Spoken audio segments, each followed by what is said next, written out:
I wasn't planning on remembering the moment. It was supposed to be nothing. Just another afternoon spent waiting for a text that never came, standing inside a repair shop that smelled like old tires and colder disappointment. But then she walked in, and everything felt too sharp, too noticeable. I was leaning on the counter, pretending to scroll through my phone, pretending I didn't care that my girlfriend had postponed our plans again. That's when the door chimed, soft, like someone hesitant to interrupt the silence, and this woman stepped inside. Mid-40s, maybe a little older, black blazer over a faded cream shirt, hair pulled back like she'd done it in the car mirror. Confident posture, but a tiredness around her eyes. The kind of tired that only people who have spent too many years taking care of others carry. She dropped a small key fob on the counter. Please tell me you can fix this. It only works when it wants to, which is always when I'm in a hurry. Her tone was steady, but her fingers kept brushing the edge of the counter, like they needed something to do. I didn't answer right away. I just watched her, a second too long, before catching myself. Yeah, I can check it. Smooth. Very smooth. She didn't laugh, but she did something almost worse. She smiled without showing teeth. Soft. Brief. Understanding. Like she'd already read every excuse I'd made for myself that day. She waited while I opened the fob. I could feel her watching me, not in the flirtatious way girls my age look at people, but with an attention that felt undeserved. Like she actually noticed things. My hands. My hesitation.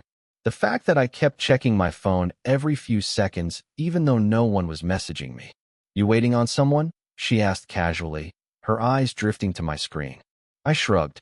Supposed to be. Probably not happening. She hummed. Not judgmental, not nosy, just present. People get busy, she said. But they shouldn't stay busy forever. I didn't know what to say to that, so I just nodded and pretended to concentrate on the tiny internal screws in the fob. A minute passed. Then another. The shop was too quiet, like the air itself was leaning in to hear what neither of us was saying. When I handed it back, our fingers brushed. Barely, but enough to send that stupid, involuntary jolt up my arm. The one I immediately tried to hide by clearing my throat and reaching for a rag. Try it now, I said. She did. One click. Her car outside blinked to life. Her face softened, relief mixed with something gentler. Thank you, she murmured, looking at the fob like it had betrayed her for months. And for some reason, she didn't walk away right then. She stood there, like there was something else she wanted to say, but wasn't sure if she should. Then her gaze flicked to my phone again. Whoever you're waiting for. I hope they show up. It wasn't pity. It was almost recognition. Like she knew the weight of being put second. I laughed under my breath, staring at a stain on the counter instead of her. Yeah, me too. She gave me that half smile again, the one that hit harder than I expected, and whispered, "Take care of yourself, okay?" before turning toward the door. The chime rang again as she left, and I watched her walk across the parking lot, sunlight catching in her hair like she'd borrowed something from a different world. I shouldn't have been thinking about her 5 minutes later, or an hour later, or tonight, but I am. Because just before she stepped out, she paused, hand on the door, like she wanted to look back at me. And I can't tell if she did, or if I just wish she had. I saw her again 2 days later, this time not by accident, and not in a place where either of us could pretend we weren't surprised. She was standing outside the shop before we opened, leaning against her car with her arms crossed tight, like she was trying to hold warmth, or a decision, in place. The sky was still gray, the kind that makes everything look softer, including people you shouldn't be paying this much attention to. When she saw me unlocking the door, she straightened quickly, brushing a loose strand of hair behind her ear. "Sorry," she said. "I know it's early. I didn't want to bother your boss." "You're not," I told her. "It's just me this morning." Her shoulders eased, barely. But I caught it. I'm starting to realize I catch a lot with her. She held up the same key fob from before. It died again. I think it hates me. It doesn't, I murmured, taking it from her hand.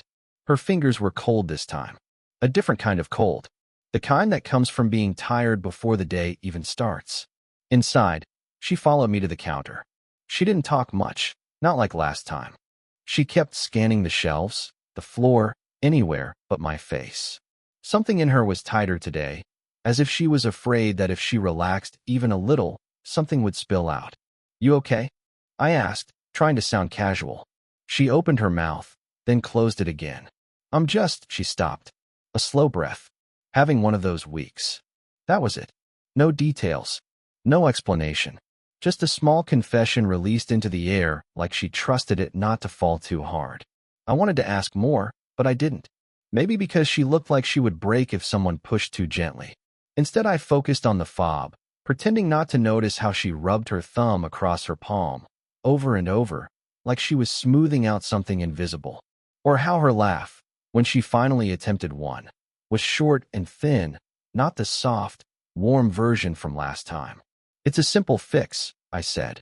"You probably just need a new battery. I'll put one in." She nodded, but she didn't step back. She stayed right there beside me, close enough that I could smell the faintest trace of her perfume. Something woody, like cedar or amber, something too elegant for a repair shop at 8 a.m. "You're very patient," she murmured eventually. "With the fob. With things." I didn't know how to answer that, so I let the silence stretch. And somewhere in the quiet, her guard slipped, just for a second. She pressed her fingers to her forehead, then dropped her hand as if she regretted showing even that much weakness. "Rough week," I echoed softly. She didn't confirm it, but the slight tremble in her exhale did. When I handed the fob back, she took it with both hands, like she needed the anchor. "Thank you," she whispered. This time, she didn't leave right away. She lingered, eyes on mine longer than she meant to, as if searching for something. Comfort, maybe, or distraction, or just the feeling of being seen without having to ask for it. I didn't touch her. I didn't say anything risky. But the moment stretched, warm and fragile, and her voice dropped to barely above a breath. "You are very kind." I shouldn't have held her gaze, but I did. And she didn't look away first. It was close to closing time when she came in again. Rain still clinging to her coat, droplets sliding down her hair.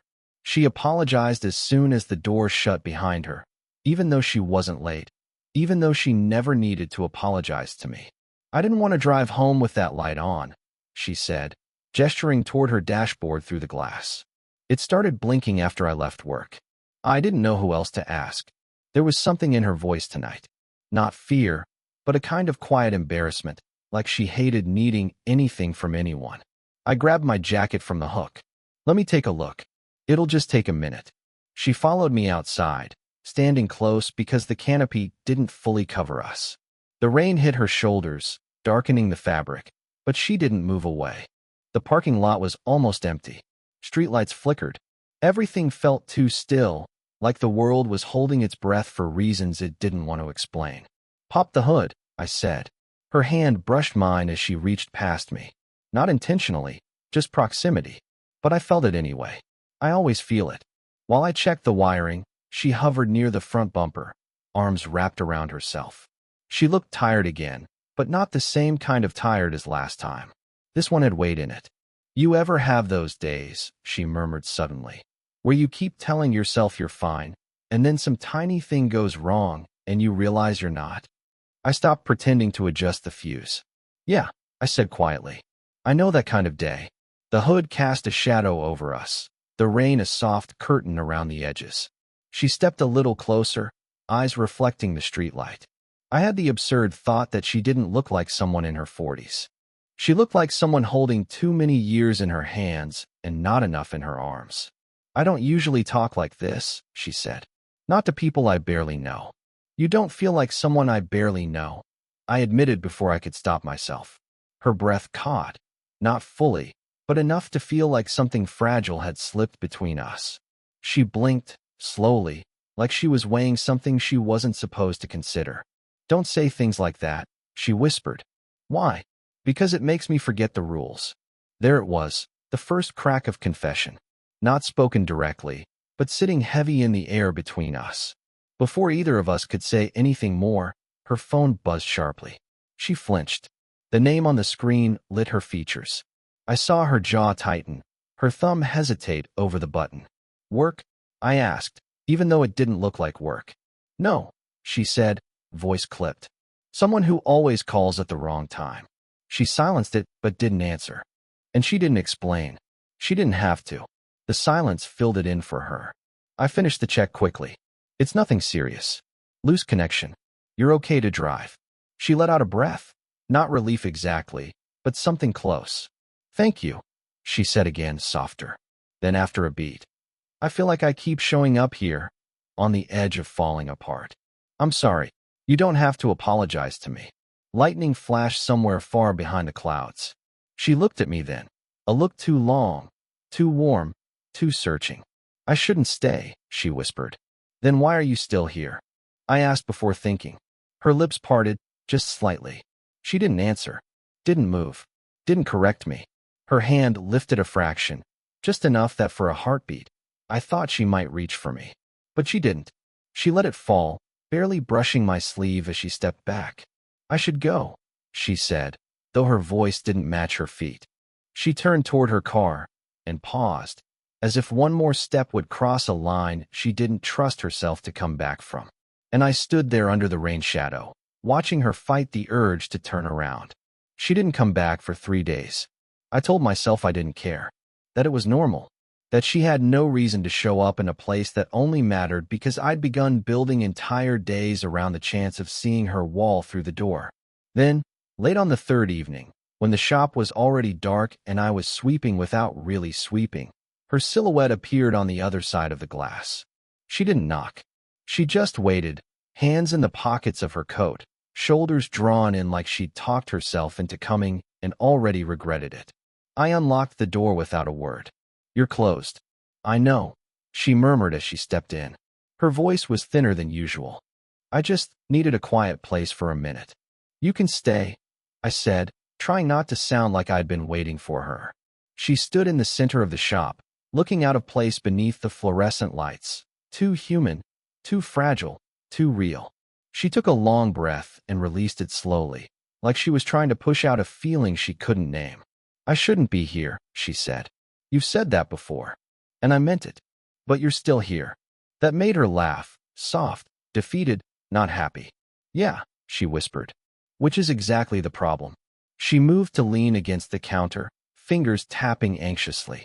Her eyes drifted over my face, then away, like the truth was easier to face if she didn't have to look at me while holding it. Something's happening, she said quietly. Between us. I don't know what to call it. I don't know if I want to call it anything. But it's there. My stomach tightened, not from excitement, but recognition. The kind that grabs you by the ribs and says, finally. I know, I said. I feel it too. She shook her head quickly, as if that made it worse. No, you're young. You think this is something simple. Something light. But it's not. Not for me. I never said it was simple. You don't have to, she whispered.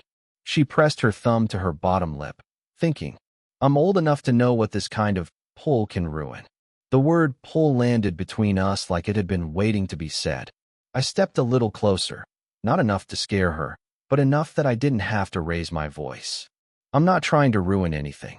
That's the part that scares me, she said, finally meeting my eyes. You don't even realize how dangerous it is for me to stand this close to you. The silence that followed wasn't empty. It was thick, warm, barely held together by the inches between us. She swallowed hard. Every time I walk in here, I tell myself it's the last time. That I'm being ridiculous. That I'm lonely, or tired, or just avoiding something in my real life. Her voice cracked softly at the end. And I asked, and then you look at me like you actually see me, she whispered. And I don't know how to walk away from that. I didn't speak. I couldn't. Her honesty hit too sharply, too precisely. She stepped closer, just a few inches. Enough that I could feel her breath. Enough that ending the distance would have taken almost no courage at all. What are we doing? She asked, not angry, not accusing, just lost. Tell me you feel as confused as I do. I did. God, I did. But the words got stuck somewhere in my chest. Her gaze dropped to my mouth for a fraction of a second before she forced herself to step back. Then she said the line that's been replaying in my head ever since. I'm terrified you're becoming the one place I feel safe. She came in on a quiet afternoon, the kind where the sunlight looks tired and the whole world feels like it's holding its breath. I didn't expect her. Honestly, after what she said last time, I thought I wouldn't see her again for weeks. Maybe never. But there she was, standing by the doorway, holding her phone like it weighed too much. "I'm not here for the car," she said before I could ask. "I just didn't want to be alone when I listened to something." Her voice was thin, stretched. I nodded and locked the door behind her without asking why. She didn't seem to notice. Or maybe she did and didn't care. We sat on 2 stools near the counter. Not close, not far. Just suspended. She opened her voicemail screen, thumbs shaking slightly. "It's from my daughter," she murmured. "We haven't talked properly in months. She's complicated. Or maybe I am." She hesitated before hitting play, like she was bracing for impact. A young woman's voice poured out, tight, angry, trying not to sound hurt. "Mom, you canceled again. I know you're busy, but I don't know. It feels like you're not even trying anymore. Just call me when you can." The message was only 10 seconds, but the silence that followed felt like a full hour. She pressed the phone against her chest, eyes shut. Not crying, just breaking in a way that didn't need tears. "I was supposed to have dinner with her tonight," she whispered. "I told her I needed to reschedule because of work." She opened her eyes, blinking hard. "I didn't have work. I just couldn't do it. Not with how things have been between us." She looked at me like she expected judgment, like she'd stepped into a role she hated, someone failing at something important. "I get it," I said quietly. "Sometimes you're just not ready." She smiled bitterly. "I'm her mother. I'm supposed to always be ready." A long pause. The kind where words aren't enough, and breathing is the only thing that keeps you steady. Then she reached into her purse and pulled out a photo, an old one, worn at the edges. Her daughter, maybe 6 or 7, sitting on a swing while she pushed from behind. Both laughing, both lighter. "She was my whole world," she said. "Then life happened. A divorce. 2 jobs. Too much stress. Too many sacrifices." She brushed her thumb over the photo. "And somewhere in all that, I lost pieces of her. And myself." She stared at the picture like it hurt to look at. "I don't know why I'm telling you this," she said. "You're just—" She stopped. "Just what? Just a kid? Just a mistake? Just someone she shouldn't be drawn to?" I didn't fill the silence. I let her choose. "You're just someone who listens differently," she said softly. "I can talk around everyone else. But with you," her eyes flicked up to mine, "I say things I didn't even know were still inside me." Something shifted then. Not loud, not dramatic, but deep, like the ground had tilted and we were both adjusting our balance. She slid the photo toward me without meaning to, her fingers brushing the table. "She used to say I laughed too easily," she murmured. "That I smiled at strangers more than I smiled at home." "You still have a soft smile," I said. She looked at me, slow, searching, almost startled, like no one had said that to her in years. Then, with a voice barely above a breath, she whispered, "I don't know whether it scares me more that you notice or that I wanted you to." She came in just before closing. No hesitation this time, no embarrassed apology. Just a soft, tired exhale as she shut the door behind her and leaned on it for a second, like the weight she'd been carrying all day finally slipped. "I didn't know where else to go," she said. Not dramatic, not romantic, just honest. I didn't move toward her, but something in me unwound. As if knowing she chose this place, chose me, needed a moment of its own. "You can stay," I said. The words came out steadier than I felt. She walked in slowly, like crossing a fragile, invisible line. She set her bag on the counter, then sat on the stool she always gravitated to, elbows on her knees, hands loosely clasped, as if she were afraid of holding something too tightly. For a minute, we didn't talk. The kind of silence that used to feel awkward now felt like the only language we had left. "I listened to her message again," she said eventually. "My daughter's. I thought it would make things clearer." A small shake of her head. "It didn't. Some things don't get clearer," I said. "They just soften." She looked up at me, really looked. Not searching for answers this time, but for a place to rest the questions. "I'm tired of running from everything," she admitted. "From my past, from my mistakes, from—" She hesitated, eyes flicking to mine. "From whatever this is." Hearing it spoken out loud didn't feel like a confession. It felt like gravity finally being acknowledged. I stepped closer, not enough to crowd her, just enough to be within reach if she needed me. She exhaled shakily. You don't make sense, she whispered. You shouldn't be the person I'm drawn to. You're too young, too unexpected. Her voice softened. But every time I try to pull back, I end up here again. There was no heat behind her words. No recklessness. Just a truth she'd stopped trying to disguise. I know, I murmured. I end up here too. She closed her eyes for a moment, letting the admission settle. When she opened them, something had changed. Not a spark, not a decision, but a quiet surrender to how real this had become. I don't want to hurt you, she said. Or myself. Or the life I'm still trying to fix. I'm not asking for anything you're not ready for. Her lips parted slightly at that. Relief, maybe. Or fear. Or both. She shifted on the stool, turning toward me completely now. Her knee brushed my thigh. Not intentionally. Not accidentally either. A small, human closeness that didn't need to be justified. I don't know where this goes, she whispered. Then we don't go anywhere yet, I said. We just stay? Right here. Something in her shoulders softened, like she'd been holding her breath for weeks and finally let herself inhale. The shop was dim except for the single light above us. Dust in the air. The faint hum of the fridge. Her perfume, barely there, familiar now, filled the small space. She lifted her hand, hesitated, then rested her fingers lightly against the back of mine. Not a grip, not a claim, just contact. Warm, careful, earned. She didn't pull away. Neither did I. We sat like that, quiet, honest, suspended between everything we couldn't say and everything we already understood. After a long, fragile moment, she whispered the line that ended whatever pretending we had left. I think the strangest part is how ordinary everything looks now. The shop hasn't changed. The lights still flicker in the corner. The same tools sit in the same drawers. But I'm not the same person who first stood behind this counter pretending not to care that someone else kept choosing later over me. And she isn't the same woman who walked in hiding every part of herself behind calm smiles. And I'm fine. Looking back, nothing between us happened fast. It didn't explode or sweep us away. It unfolded, quiet, careful, like two people learning how to breathe in the same room without pretending anymore. I think the first real change happened when she stopped apologizing for needing a place to be human. She didn't say it out loud, but I felt it. The moment she let herself sit down beside me instead of hovering at the door like she wasn't allowed to take up space in my life. The moment she let her guard down just enough for me to see the cracks she had been protecting for years. And maybe the change in me was simpler. I stopped pretending I wasn't waiting for her.